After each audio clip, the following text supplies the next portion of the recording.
Vida e Saúde. Apoio Cultural. Laboratório Unimed Fortaleza. 10 anos ao seu lado. Cuidar de você. Esse é o plano. E Unimed Odonto. Completa a sua saúde.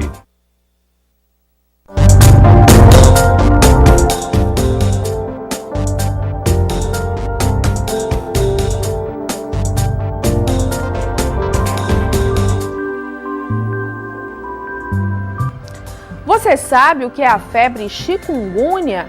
E será que o Ceará está preparado para enfrentar casos de ebola? O Vida e Saúde dessa semana conversa com especialistas sobre essas duas doenças pouco conhecidas. O ebola surgiu na África, mas já temos casos novos registrados nos Estados Unidos e na Europa. A febre chikungunya pode ser transmitida pelo mosquito Aedes aegypti e 80% dos focos do transmissor estão nas residências. Logo, o cuidado com água parada deve ser redobrado na quadra chuvosa que se aproxima. E você sabe o que é medicina do viajante? E quais os cuidados que se deve ter ao fazer uma viagem para a África ou para países onde foram registrados casos da doença? Não saia daí, o Vida e Saúde está só começando.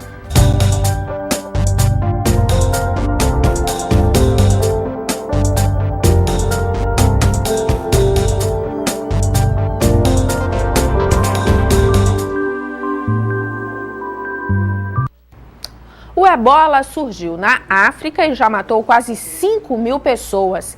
Veja na reportagem de Alisson Ferreira como está o mapa da doença no mundo. Os primeiros registros do ebola são associados ao Sudão e ao Congo, na África. Os surtos do vírus vieram de uma localidade próxima ao rio Ebola e por isso a enfermidade ficou mundialmente conhecida com esse nome. O vírus pode ser transmitido pelo contato com o sangue ou por qualquer outro fluido da pessoa contaminada.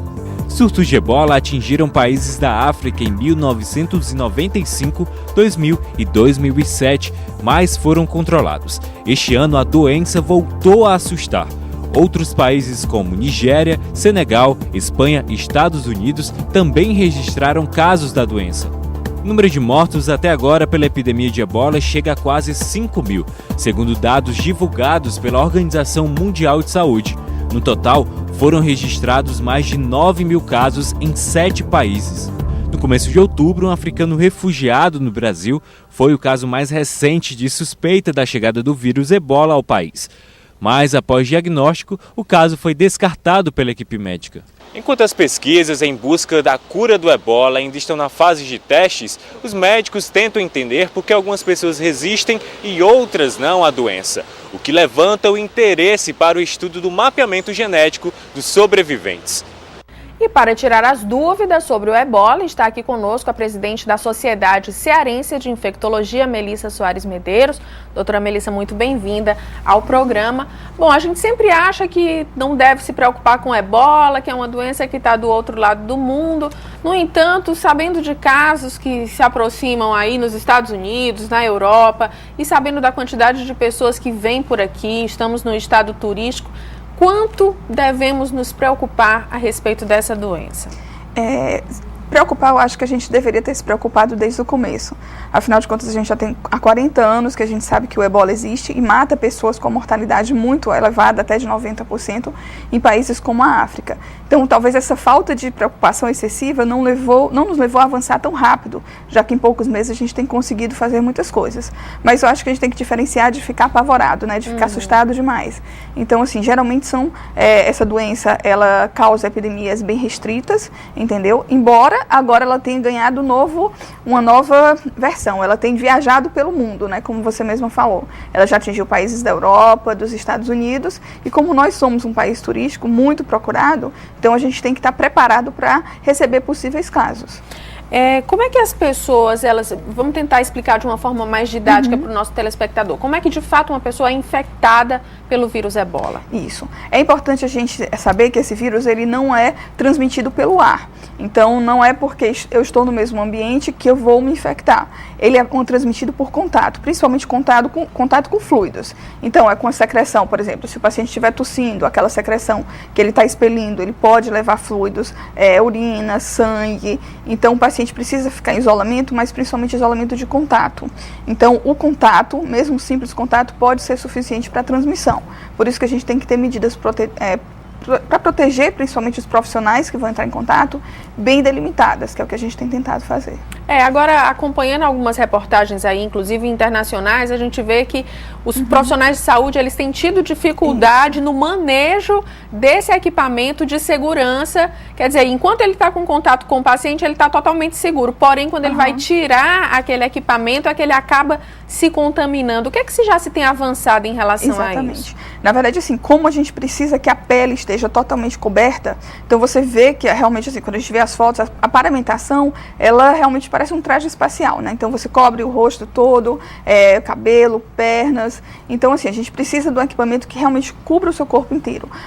Para você colocar, tudo bem. Quando entrou em contato com o paciente, para você retirar esse material de proteção, você tem que ter cuidados bem, você tem que seguir passo a passo bem definidozinho, porque a quebra de protocolo pode levar a essa contaminação. Inclusive, assim, a gente tem feito vários treinamentos no São José, o Dr. Roberto da Justa, que é o diretor do hospital, tem promovido esses treinamentos e realmente a gente tem tido uma certa dificuldade, eu acho que isso é geral, mas a gente tem tentado se preparar. E uma perspectiva é que talvez a gente precise fazer duplas de atendimento, porque alguém vai ficar olhando, observando e fiscalizando se você realmente está tirando o material adequadamente, se não houve nenhum tipo de contaminação. E muitas vezes a gente precisa, por exemplo, usar algum líquido esterilizante antes de, por exemplo, tirar as luvas para não ter o risco de contaminar o restante. Deixar sempre, tirar o sapato, tem que ficar por último, não pode ser das primeiras coisas, porque às vezes a secreção que está na roupa pode escorrer. Então tem algumas quebras de barreira que a gente tem que tomar cuidado. Quais são os sinais, os primeiros sinais, os sintomas, doutora Melissa, de um paciente que pode estar infectado pelo vírus ebola? Isso.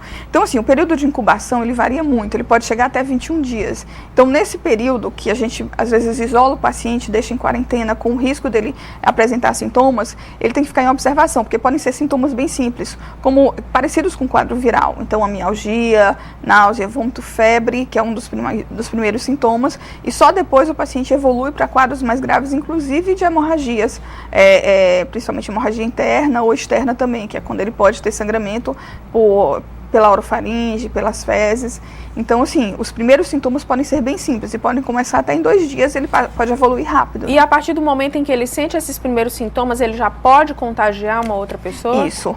Enquanto ele está no período de incubação, ele não transmite. Por isso que muitas vezes os pacientes têm viajado sem ter causado, por exemplo, uma grande transmissão no avião. Esse paciente, por exemplo, o profissional que veio do Médicos Sem Fronteiras nos Estados Unidos, ele não viajou com outras pessoas no avião, mas ele não contaminou ninguém, porque ele estava num período de incubação, que ele não transmite. A partir do momento que ele passou a apresentar os sintomas, a febre, por exemplo, as secreções dele já começam a expelir o vírus. As pesquisas já conseguiram confirmar de fato de onde veio o primeiro caso do ebola? O primeiro caso dessa nova epidemia, nova epidemia, parece que o primeiro caso foi uma meninazinha de 2 anos, que foi na Guiné, e que a gente não sabe como ela pode ter se infectado, suspeita-se, porque na África a gente tem, é um costume indígena você comer carne de morcego. Então tem uns morcegos de fruta que eles são vendidos, inclusive nas feiras, como uma iguaria daquela localidade. Então talvez ela pode ter entrado em contato com esse bicho morto, quando a mãe estava limpando, por exemplo, ou até mesmo um adulto que não fez a higienização da mão adequada, pegou no animal e pode ter pego na criança. Logo depois a mãe adoeceu, irmãs, e aí passou para outros países, infelizmente. Eu vi um caso, se não me engano, foi o da enfermeira na Espanha, que estava se cogitando sacrificar o cão dela. Existe possibilidade de transmissão por animais como um cachorro, por exemplo? Na verdade, mesmo que a gente desconfie e tenha assim, evidências de que realmente esse morcego seja um reservatório, a gente não tem muita certeza. Então, durante muitos anos, a gente não teve certeza, como, por exemplo, outros vírus africanos também, um que é muito próximo, o Marburg. A gente sabe que o reservatório dele são os roedores locais. A gente tem outros vírus que são parecidos, que causam febre hemorrágica também na América Latina, e que eles geralmente têm como reservatórios animais roedores, né? Então, assim, a gente não tem certeza exatamente de quais são os reservatórios. Talvez o vírus ainda esteja numa fase de adaptação. essa grande mudança que ele vem tendo, então a gente até se questiona, poxa, por que ele está acometendo tantos países hoje? Então talvez ele esteja conseguindo se adaptar mais aos seres humanos durante esses 40 anos, ele está evoluindo. A gente já detecta alterações genéticas nesse vírus que estão fazendo com que ele se adapte ao nosso organismo. Por isso que a gente precisa agir e barrar essa epidemia agora, antes que ela possa progredir. Quer dizer, vamos tentar descobrir de repente uma vacina que possa proteger as gerações futuras para que ele não se torne uma rotina nas epidemias humanas.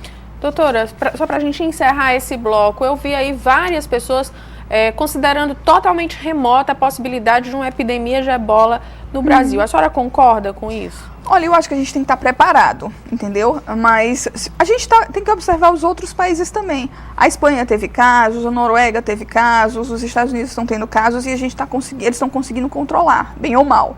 E uma coisa que é importante é que esses pacientes têm conseguido sobreviver com as medidas de suporte.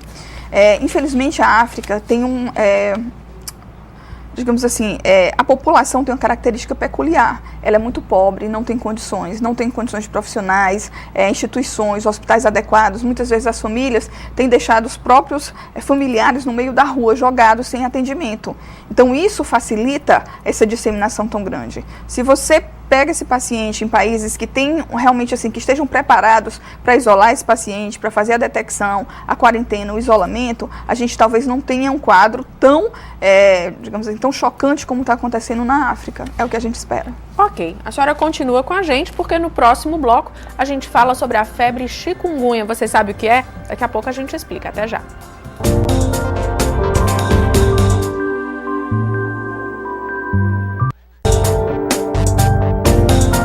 Vida e Saúde.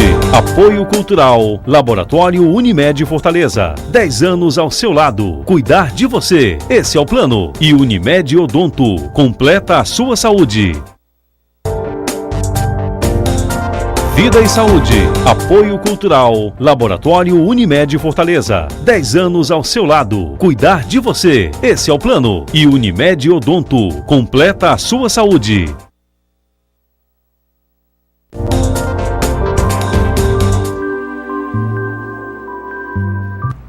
Uma doença desconhecida pela população, mas que tem um transmissor antigo para nós. A febre chikungunya pode ser transmitida pelo mosquito Aedes aegypti e 80% dos focos do transmissor estão nas residências. Logo, o cuidado com a água parada deve ser redobrado na quadra chuvosa que se aproxima.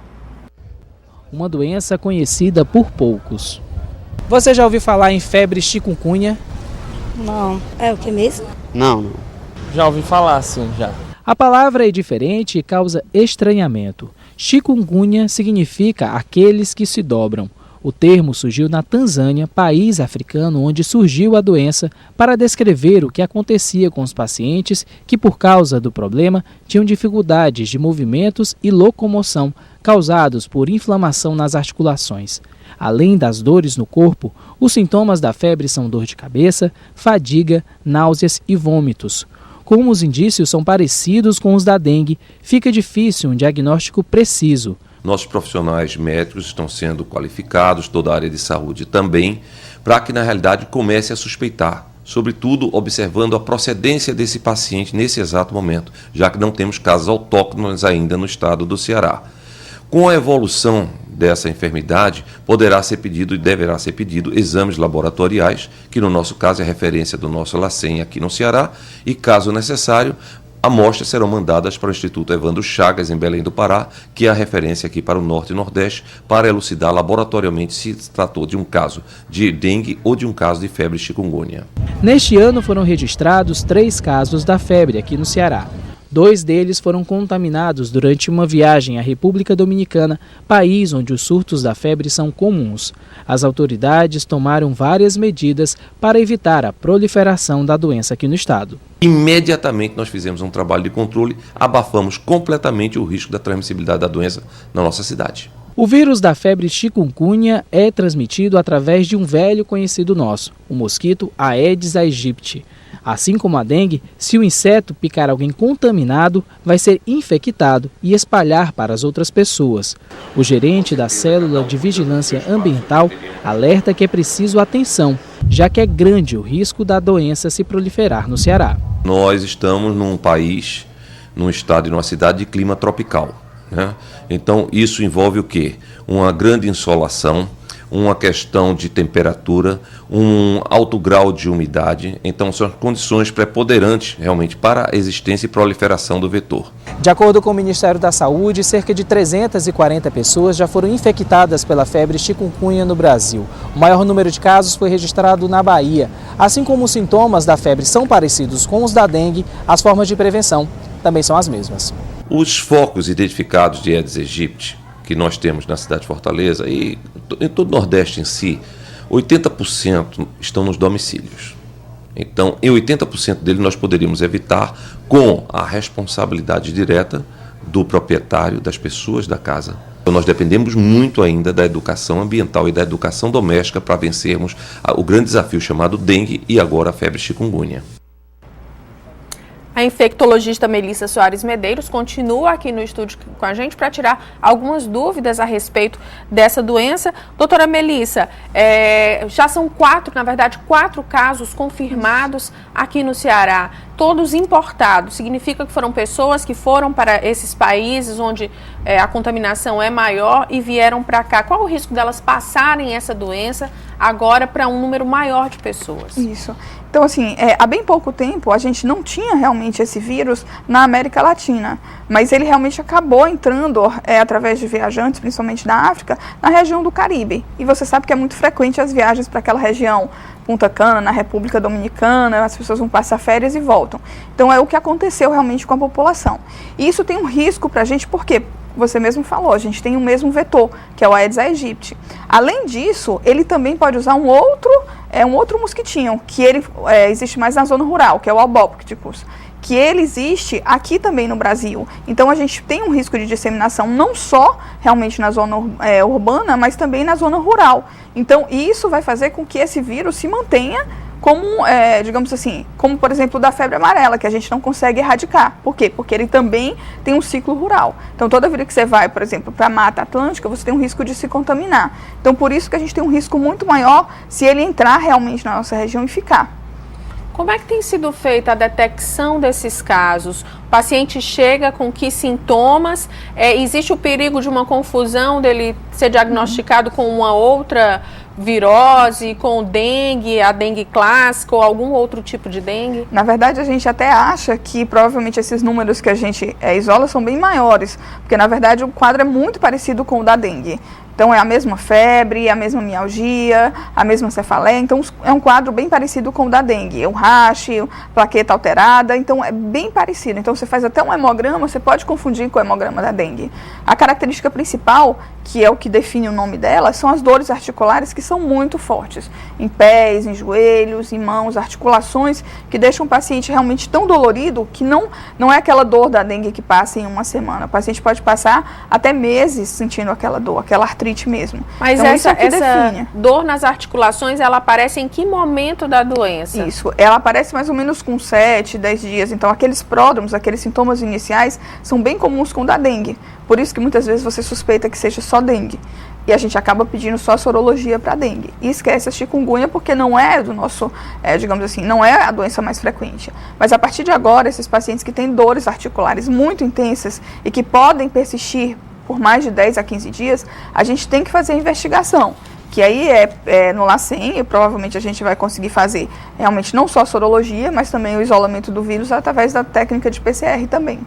É uma doença que tem uma baixa taxa de letalidade, isso. Porém ela é muito incapacitante. Exatamente. Para o paciente. Então ela é melhor, digamos assim, do que a dengue, porque ela não tem um risco de ter dengue hemorrágica e não tem aquela mortalidade que a dengue hemorrágica pode levar ao paciente. Mas ela é bem debilitante, porque, como eu te disse, o paciente pode passar meses sentindo essas dores e isso vai incapacitá-lo, inclusive, para o trabalho laborativo. Então, é uma perda de qualidade de vida muito intensa. Um paciente que já teve algum tipo de dengue, se ele for contaminado pela chikungunya, ele vai ter sintomas ainda mais graves? Boa pergunta, mas não tem correlação, porque são vírus diferentes. diferentes.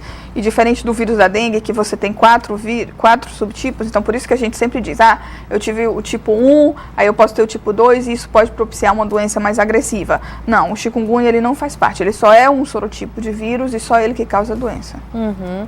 A pessoa portadora da chikungunya, ela precisa ficar isolada? Não, porque na verdade é por mordida realmente do inseto. Então o que a gente precisa realmente são as nossas medidas de controle, principalmente de domicílio.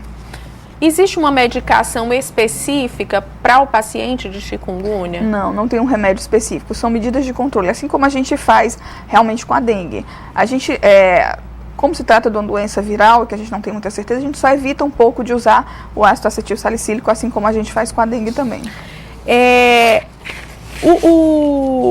O paciente, em que momento ele deve atinar que ele precisa ir procurar uma ajuda de um especialista do serviço de saúde? Então, assim, geralmente essas doenças, assim como a dengue também, às vezes você tem dengue e nem por isso procura o serviço de saúde. Você faz sintomático e fica em repouso, muitas vezes 1 semana, 10 dias. Mas se aquilo persistir por mais de 15 dias, um mês, ele pode procurar para tentar realmente definir. Será que ele tem realmente um vírus que é diferente, não é o mesmo da dengue? E ele tem que suspeitar se ele veio, como a gente não tem caso realmente ainda aqui natural do Brasil, se ele veio de regiões onde aquele vírus é frequente, a gente precisa pensar que ele pode estar acontecendo ali naquele momento. Doutora Melissa, a gente está chegando ao fim do bloco, eu queria que a senhora fizesse algumas considerações para o paciente, para o telespectador que está nos ouvindo, a respeito dos cuidados que ele deve ter para não ser contaminado nem pela chikungunya, nem pela própria dengue também. É verdade. Então, é uma preocupação muito grande para a gente, não só a chikungunya, mas as mesmas medidas se aplicam para a dengue. Então, até hoje, a gente não consegue controlar, a gente continua tendo novos casos e os casos complicam realmente. Então, a gente precisa ter aquele controle domiciliar, evitar água parada. Se você tem um recipiente, uma plantinha que está lá só juntando naquele jarro o resto de água, vamos tentar tirar, tá? Vamos tentar colocar as telas, numa casa que, por exemplo, tem tanta muriçoca, tem crianças naquele ambiente, então tentar proteger dos mosquitos, o uso de repelentes, principalmente quando você vai para áreas em que você às vezes está viajando, uma fazenda ou algum lugar que você tem muita exposição, procurar usar, às vezes eu sei que o nosso clima é péssimo, mas em regiões onde você tem muito mosquito, você usar blusas de mangas compridas e tentar se proteger e proteger o seu vizinho, porque às vezes não basta só a gente.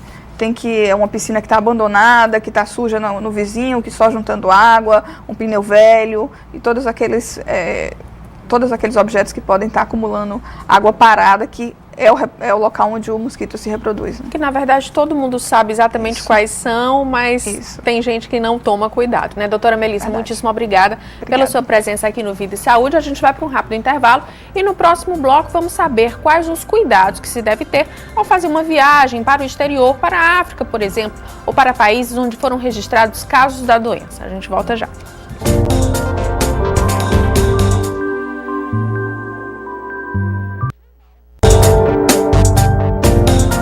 Vida e Saúde. Apoio Cultural. Laboratório Unimed Fortaleza. 10 anos ao seu lado. Cuidar de você. Esse é o plano. E Unimed Odonto. Completa a sua saúde. Vida e Saúde. Apoio Cultural. Laboratório Unimed Fortaleza. 10 anos ao seu lado. Cuidar de você. Esse é o plano. E Unimed Odonto. Completa a sua saúde.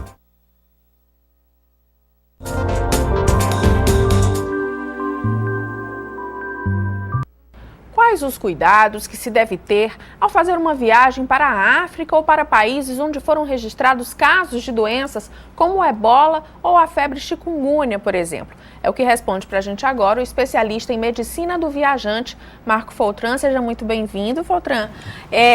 Explica para a gente, só antes da gente começar a falar dos cuidados, que conceito é esse de medicina do viajante? Bem, agradeço o convite por poder estar aqui participando desse programa. A medicina do viajante, ela nasceu da necessidade que alguns países têm em tratar pessoas que foram para outros países e adquiriram doenças que nós não temos em nosso país. Então, você imagine alguém que viaja para a Ásia, contrai uma doença como a encefalite japonesa, que não existe no nosso continente, vem para cá com a doença. Como é que os médicos daqui que nunca estudaram essa doença a fundo, só leram em livros como um caso raro, como é que eles vão conseguir tratar esse caso? Então a medicina do viajante nasceu dessa necessidade de se conhecer a epidemiologia das doenças no mundo todo. É mais ou menos como se fosse um estudo da geografia das doenças. Quando a gente se prepara para uma viagem, a gente checa qual estação do ano vai estar lá para separar a melhor roupa para ir, frio ou calor. A gente procura guias de turismo para ver a programação, mas dificilmente a gente se preocupa com os riscos que a gente pode correr em termos de contrair uma doença que seja específica naquele país. Com essas doenças aí já gerando grande repercussão no mundo inteiro, como o ebola, por exemplo, e a febre chikungunya, é preciso se adicionar esse quesito aí nos nossos preparativos de viagem? Exatamente. O nosso trabalho consiste, a medicina do viajante, existe, desculpe, a medicina do viajante, ela tem a medicina emissiva e a receptiva. Emissiva é aquela, o morador da cidade que vai viajar para alguma zona de risco. Tá? Então, dificilmente alguém que vai fazer uma viagem, dessas viagens mais clássicas, né? Vai para Disney, vai para a Europa, vai para algum outro lugar onde não tem risco de doença infecciosa, normalmente não se preocupa realmente com isso.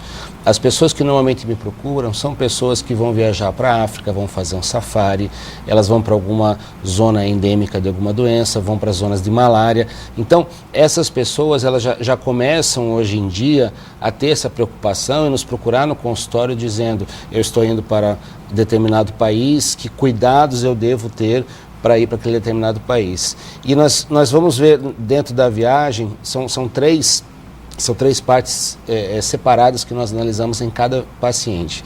Primeiro são os riscos inerentes àquele paciente. Então, alguém que, por exemplo, é diabético, faz uso de insulina e vai viajar para o Japão. O horário nosso é completamente diferente do horário dele. Será que os horários da insulina serão os mesmos? Não serão. Eu posso levar essa insulina na bagagem? Não. Se eu levar na bagagem, ela vai congelar e depois vai descongelar e vai perder efeito. Então tem que ser levado na bagagem de mão. Então às vezes são pequenos detalhes, a gente muitas vezes fica pensando: eu não vou para uma zona de ebola, nem chikungunya, nem nada grave. Mas você tem que pensar naqueles riscos que você tem. Então qualquer pessoa que tem alguma doença crônica, que faça uso de medicação, deve procurar o seu médico para fazer um relatório médico em inglês dizendo: o paciente está levando determinados medicamentos, porque se você chegar num país, a depender do país que você for, na própria alfândega eles podem olhar seus remédios e dizer: cadê a receita desse remédio? Se você disser: eu não tenho, pode ser que eles digam: olha, então infelizmente você não vai poder entrar no país com essa medicação. Aí você tem uma doença, tem uma condição que você precisa de tratamento, mas você entra no país e não tem direito. Então primeiro são aquelas situações diretamente envolvidas com o paciente, depois envolvidas com a viagem em si. Eu vou viajar de avião, eu vou viajar de navio, eu vou viajar de trem. Quais são os riscos inerentes àquele tipo de viagem? Se é uma pessoa que, por exemplo, está com uma sinusite, estou dando um exemplo bem mais simples exatamente, até por conta disso. Então, um paciente que tem uma sinusite e ele pega um avião, ele vai ter uma dor de cabeça terrível. Se ele tiver uma rinite alérgica e fizer um voo e o descenso do avião for muito rápido, ele vai ter um desconforto no ouvido muito grande. Então, assim, dependendo do como ele vai viajar, também existem algumas recomendações. E terceiro, que é aquele que as pessoas já estão começando a ter mais consciência em relação ao destino. Quais são as doenças do destino? Porque se for pensar bem friamente, a quantidade de doenças que nós temos aqui em Fortaleza é mais do que eu vou ter uma possibilidade de contaminação em Paris, em Nova York, em Milão e em muitas outras cidades. Então a gente tem que às vezes se preocupar mais na medicina do viajante estando aqui do que até viajando. Em relação a vacinas também, Dr. Foltran, é importante que o paciente analise que vacinas ele deve tomar dependendo desse destino e em quanto tempo antes essa vacina precisa ser tomada? Sim, isso é importantíssimo, porque existem as vacinas que são consideradas as vacinas obrigatórias e as vacinas recomendadas. Tá? Então existem algumas vacinas, se por exemplo você for viajar para o Egito, eles vão exigir que você tenha a carteirinha de vacinação internacional contra a febre amarela. Caso contrário, você não entra no país. Então essas são as obrigatórias. Se você vai para a Arábia Saudita, você tem que ter a comprovação de vacina para meningite. Então existem essas que são obrigatórias. E existem aquelas que são recomendadas. Uma coisa que eu faço muito no consultório, aproveitando que você veio ao consultório, a gente coloca o calendário vacinal em dia. É uma oportunidade ótima, independente de você estar indo para um país onde o risco de hepatite seja baixo ou de tétano seja baixo, a gente aproveita aquele momento para colocar o calendário vacinal em dia. Quanto tempo antes da viagem essa consulta precisa ser feita? Depende muito. Por exemplo, se você for viajar para uma zona endêmica para hepatite, você não for vacinado, a hepatite você tem um tempo maior. Existe um esquema hiperacelerado que nós fazemos com a vacinação da hepatite, que a gente consegue fazer aproximadamente um mês. Tá? A maioria das vacinas a gente precisa de pelo menos 10 dias, como por exemplo a febre amarela. Então normalmente 30 dias antes a gente consegue manejar toda essa questão da atualização vacinal e as outras recomendações gerais de viagem. Em relação, para a gente voltar aqui ao tópico do programa de hoje, que são os riscos do ebola e da febre chikungunya, qual seria a sua orientação para um viajante no momento de escolher o seu destino de viagem? Às vezes a gente não tem a opção de escolher se é uma viagem de estudos ou de negócio, mas uma viagem de férias, por exemplo, em que você vai com a sua família. Que cuidados você deve ter nesse momento na escolha do seu destino? No caso do chikungunya especificamente, como a doutora Melissa já falou anteriormente, é como se fosse a dengue. São os mesmos cuidados que você tem que ter com a dengue. Então, o principal, o que nós falamos muito no consultório no momento, é a prevenção da picada do mosquito. Então, existem algumas pequenas dicas, uns pequenos segredinhos que a gente passa para o viajante para evitar a picada do mosquito. Tá? Então, o mosquito, ele se atrai pela cor mais escura, então você usar roupas mais claras ajuda. Você usar manga comprida ajuda. Você não esquecer, pessoas esquecem de passar o repelente aqui nessa região, aqui muitas vezes. Então a gente sempre fala, olha, lembre de passar aqui na orelha, lembre de passar aqui atrás no pescoço. Tá? Lembre-se que o perfume, toda mulher gosta de flores, certo? O mosquito que morde não é o mosquito, é a mosquita. E ela também gosta de flores, né? Então você usar um perfume floral, tem trabalhos mostrando que você usar um perfume floral, um desodorante floral, atrai o mosquito. Tá? Então você sair perfumada, com roupa escura, você está dizendo para o mosquito, por favor, venha me pique. Então, assim, são pequenos detalhes que a gente passa, que são vários pontos. Dependendo do que você escolher, você vai usar um repelente em spray, você vai usar um repelente em loção, o tempo de evaporação diminui. Se você vai usar o repelente junto com o protetor solar, existe uma ordem para você seguir e fazer isso, então diminui o efeito, não do repelente, mas diminui o efeito do fator de proteção solar. Então são vários fatores que a gente aborda na consulta. Normalmente uma consulta para um destino exótico é 1h30, 2 horas às vezes, e a gente conversa sobre todos esses aspectos. Mas o principal, um dos principais aspectos que a gente trata na consulta é a contratação de um seguro de viagem. Isso é fundamental. Claro que a gente não espera usar, mas na hora que acontecer algum evento, que você tiver uma adversidade lá fora, é isso que vai fazer toda a diferença em termos de tratamento, em termos de orientação, até em termos de repatriação, você antecipar o seu voo e tudo isso, sabe? Uma coisa que a gente sempre fala, escolher um bom seguro com uma cobertura, às vezes muito acima do que a gente acha que seja necessária, para que a gente possa estar protegido. Especificamente para esses destinos onde você tem chikungunya, seriam essas medidas universais contra a picada, que são aquelas que a gente deveria tomar na nossa casa, no nosso dia a dia, mas que às vezes por desleixo até da nossa parte a gente acaba não tendo. No caso do ebola, aí já fica até mais difícil, assim, a recomendação, se for uma viagem inadiável, o contato, porque uma coisa interessante é assim, se eu não tenho sintomas, o ebola não está transmitindo, é o paciente sintomático que vai estar transmitindo.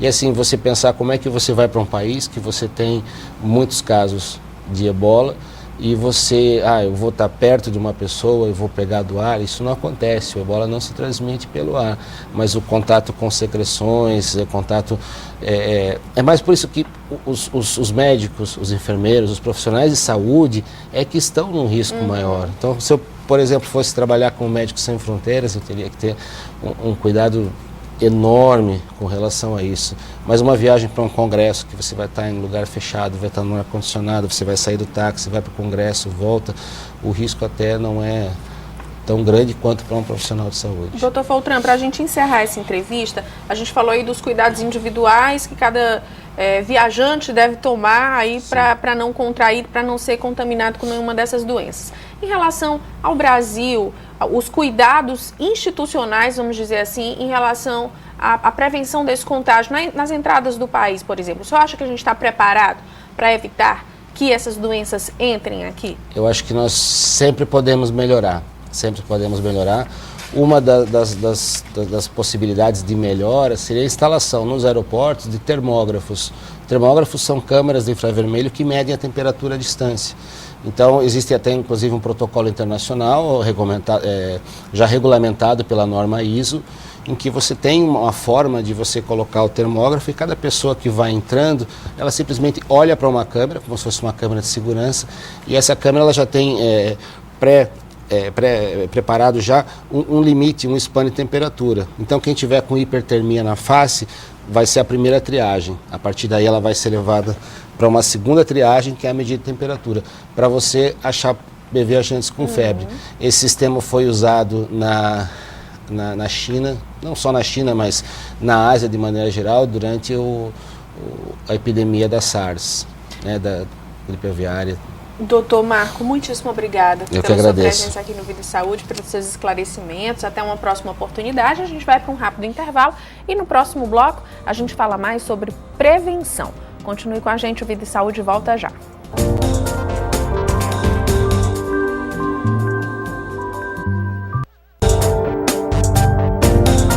Vida e Saúde. Apoio Cultural. Laboratório Unimed Fortaleza. 10 anos ao seu lado. Cuidar de você. Esse é o plano. E Unimed Odonto. Completa a sua saúde. Vida e Saúde. Apoio Cultural. Laboratório Unimed Fortaleza. 10 anos ao seu lado. Cuidar de você. Esse é o plano. E Unimed Odonto. Completa a sua saúde.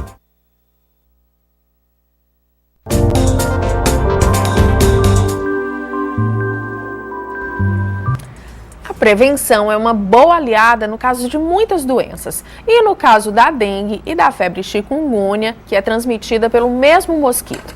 Sobre o assunto, eu converso agora com o professor de Medicina Preventiva da Universidade Federal do Ceará, Luciano Pamplona. Professor Luciano, seja muito bem-vindo aqui ao Vida e Saúde. Eu vou aproveitar que nos blocos anteriores a gente estava falando do ebola também, para lhe trazer a seguinte pergunta. A febre chikungunya, para nós, brasileiros, é muito mais preocupante do que o ebola? Não tenha dúvida. Acho que nesse momento o mundo está olhando muito para a ebola, pelo potencial que ele teve de disseminação, mas de casos principalmente em relação à mortalidade. Mas pensando em prevenção, pensando em médio e longo prazo, o Brasil deve ter uma preocupação muito maior com febre do chikungunya, porque é uma doença que com certeza já chegou no nosso meio e está se disseminando. Quanto ao ebola, provavelmente a gente vai receber casos, é possível que a gente tenha casos notificados, mas é muito pouco provável que a gente tenha transmissão sustentada do ebola no Brasil. O que é isso? É uma pessoa que vem de fora doente, chegar aqui, contaminar outro, e essa pessoa que nunca saiu daqui pegar a ebola de uma pessoa que também está residente no Ceará. Então essa possibilidade nesse momento é mínima. Por outro lado, o chikungunya a gente já tem transmissão sustentada no Brasil. Se a gente acompanhar a imprensa nos últimos meses, o que está liberado em relação ao Ministério da Saúde, há 2 meses atrás a gente estava preocupado em detectar casos importados. Hoje nós já temos pelo menos 4 estados com transmissão autóctone e com bastante casos. Bahia tem casos em mais de 3 municípios diferentes, Minas Gerais tem casos de pessoas que nunca saíram de lá, o Amapá tem bastante casos, então a gente já não pensa mais só em quem viajou. A doença de fato já está se disseminando no nosso meio. O transmissor é o mesmo da dengue, o mosquito Aedes aegypti, em alguns casos o Aedes albopictus. A prevenção também é a mesma? A prevenção é a mesma, eles são mosquitos do mesmo gênero, mas a famílias diferentes, o Aedes aegypti e o albopictus, com características bem distintas. O Aedes aegypti ele é mais domiciliado. A gente brinca que o Aedes aegypti é um mosquito doméstico, ele é muito mais que urbano, ele está dentro da casa das pessoas. O albopictus ele é um mosquito mais silvestre. E essa talvez tenha sido a mudança porque o vírus se espalhou pelo mundo. A doença, historicamente, era transmitida pelo albopictus e se concentrava nos países onde ele era o principal transmissor. Houve uma mutação genética importante e o aegypti passou a ser também transmissor da doença. E isso fez, talvez, com que a doença se disseminasse para a maior parte dos países. Hoje a gente já tem transmissão sustentada de chikungunya nos 5 diferentes continentes. E a cepa dela, que é identificada no Brasil, é uma cepa que é transmitida pelo aegypti, que para a gente é ruim. A gente tem uma disseminação de Aedes aegypti muito maior, uma infestação muito maior do que por albopictus. Então, de fato, a doença é transmitida pelos dois, mas em ambientes distintos. Normalmente, eles não competem por espaço. Dificilmente você detecta na mesma residência, por exemplo, Aedes aegypti e albopictus. Ele tem uma prevalência maior do Aedes aegypti no nosso meio.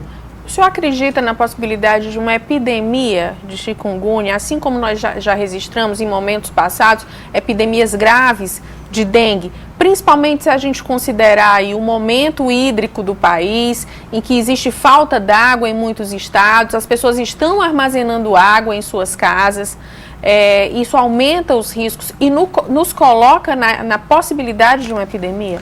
Olha, não tem dúvida. O próprio Ministério da Saúde reconhece essa possibilidade quando ele lança um manual que o nome é Preparação de Possível Epidemia de Chikungunya. Então, com o mesmo transmissor, o Aedes aegypti, ele está disseminado pelo país como um todo.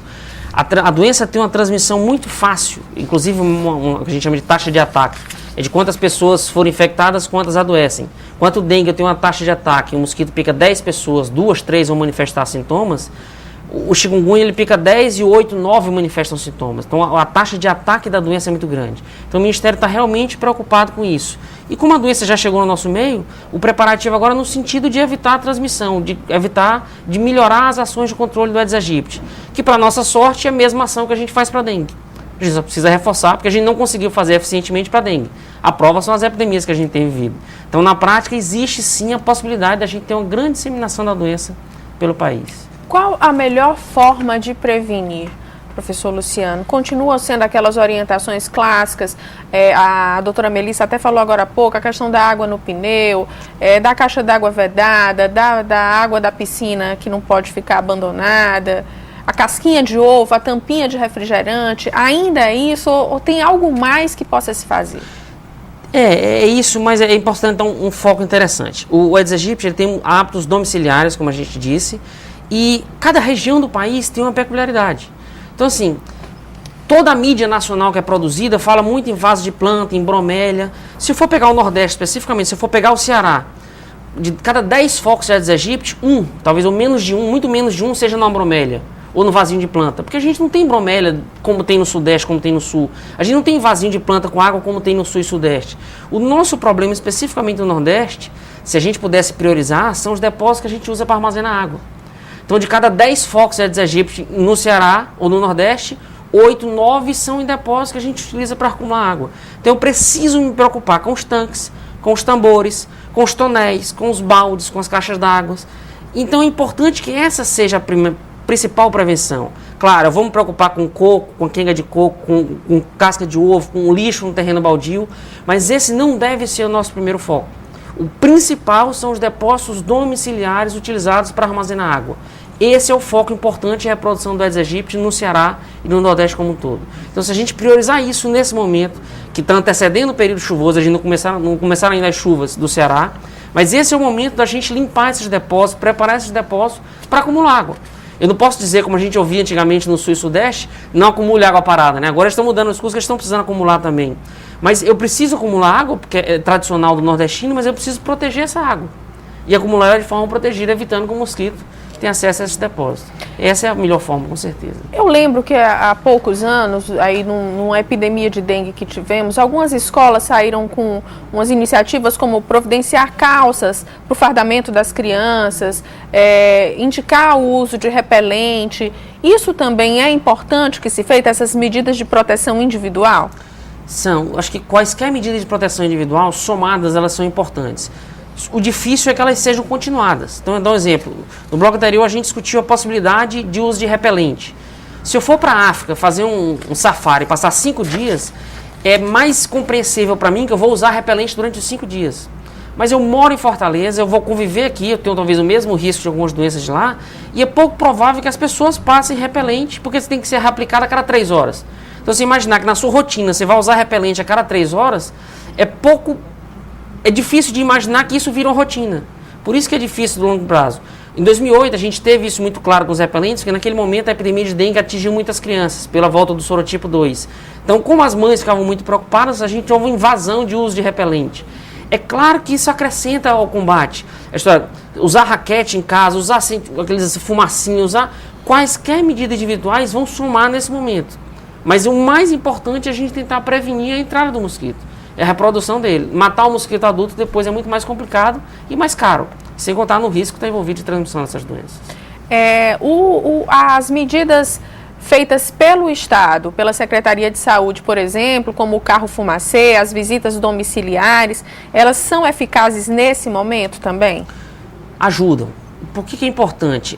Há uma compreensão para algumas pessoas ainda de que o governo vai resolver o problema de dengue, por exemplo, ou de chikungunya, já que é o mesmo vetor. Vai resolver o problema de Aedes aegypti.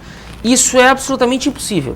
Nenhum governo no mundo. Por um motivo simples, a gente não dispõe de ferramentas que sejam 100% eficientes. Mesmo assim, consideremos que a visita do agente de saúde é perfeita, ou seja, ele foi lá e eliminou os criadouros. É normal nas grandes cidades, entre 10% e 15% das casas, o agente não consegue entrar, porque está fechada, porque o proprietário está trabalhando, porque não permite a entrada do agente de saúde. Então, se eu fizesse tudo perfeito nos outros 90% das casas, 5% de casas não visitadas é suficiente para reinfestar a região. Então, por melhor que seja a atividade executada pelo governo, pelos agentes de saúde, se a gente fizer tudo perfeito, essas casas não visitadas vão reinfestar tudo. Então, na prática, o que a gente faz é minimizar o impacto. É fundamental orientar as pessoas. O agente passa na casa das pessoas a cada 2, 3 meses. E o mosquito se reproduz em 7 dias. Então é importante que algum proprietário, que um morador daquela residência, acompanhe a visita do agente de saúde e entenda o que está sendo feito. Não é o agente entrar, porque eu já conheço o agente da minha área, que isso é interessante. Fortaleza, por exemplo, hoje os agentes são regionalizados. Então é a mesma pessoa que vai na minha casa todo semestre. Isso passa a ter uma relação interessante, porque você conhece o agente de saúde, você está mais acostumado com ele.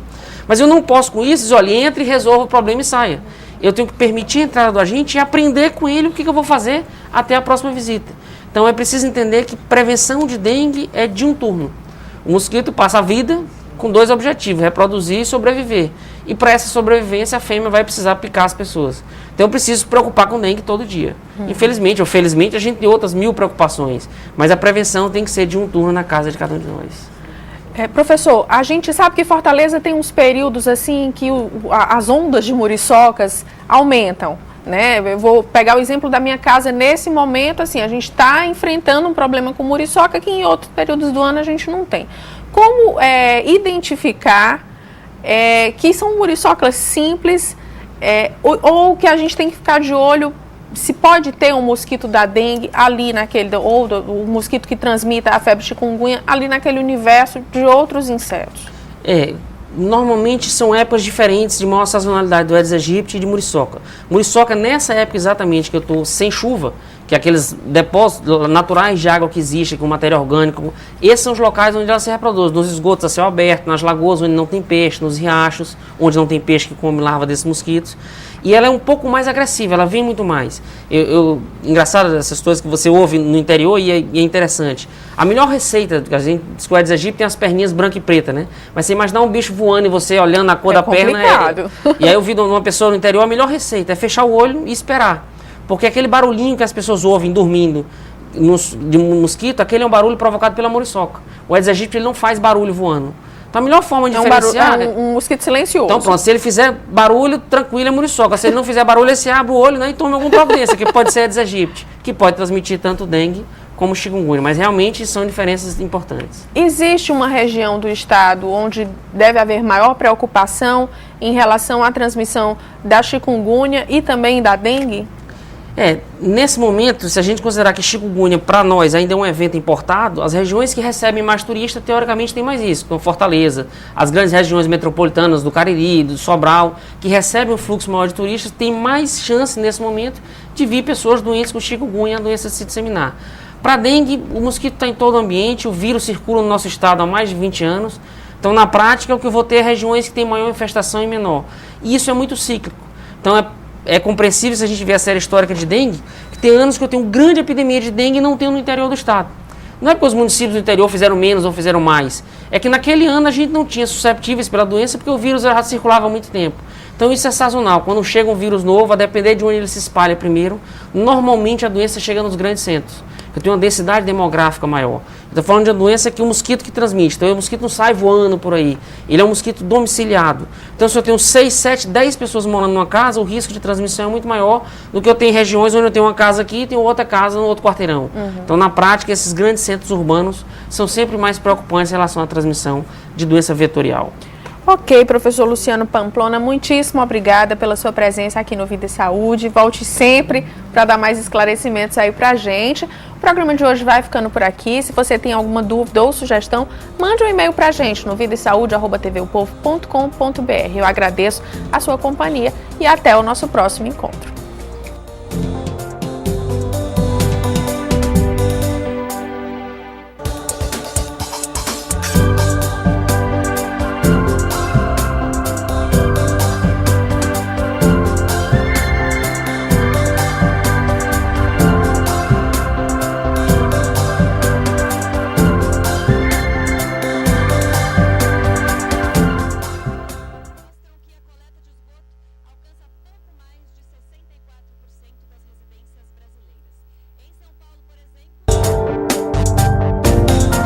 Vida e Saúde. Apoio Cultural. Laboratório Unimed Fortaleza. 10 anos ao seu lado. Cuidar de você. Esse é o plano. E Unimed Odonto. Completa a sua saúde.